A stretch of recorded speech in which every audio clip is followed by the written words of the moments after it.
accountants and social media consultants, mummy bloggers, shop managers and men who work in IT. They'll all be here to bask in a little of their glorious classmates' success. They'll come just to be able to tell the people they hang out with that they're going out tonight with, George Wolseley of Wolseley Associates. Self-effacing smile. Yes, him. We were at school together. My classmates and I are, I realise, some of the favoured few who knew George Wolseley before he became successful, before the celebrity lifestyle and the gorgeous Richmond house, the magazine spreads and the paparazzi shots. We're a select group that knows his secrets. Some of us more than others. I wonder if he's there already, George.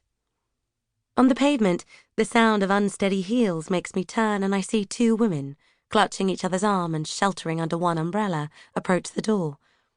I know them. They were close at school. Like me, they hung on to the outer peripherals of cool, but they didn't seem to care. They stuck together. Tonight they're noticeably heavier, tarted up, and they look happy, excited.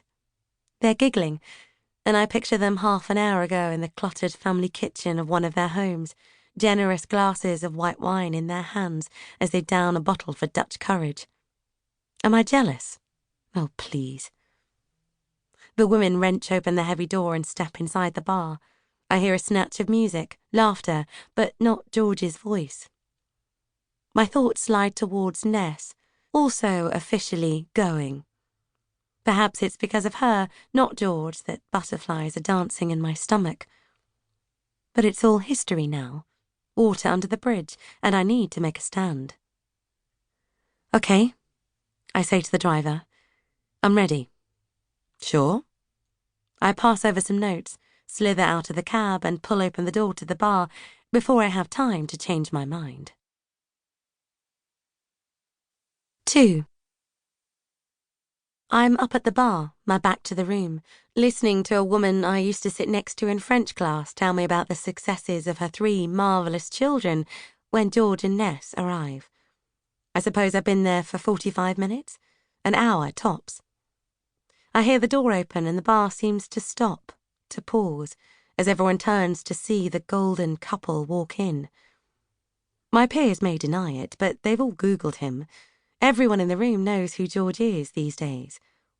There's a collective intake of breath as my classmates absorb the fact that George and Ness are actually here, that George Wolseley really did click on the going button, and that he and his picture-perfect teenage sweetheart wife really have come to see them.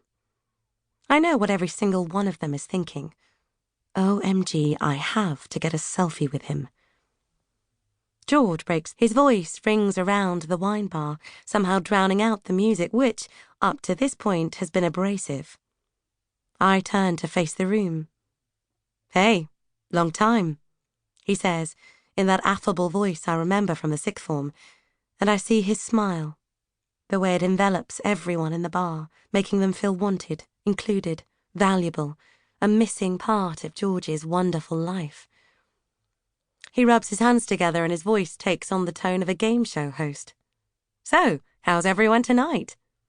Seeing what happens next reminds me of the day we placed a little pile of iron filings next to a magnet at school.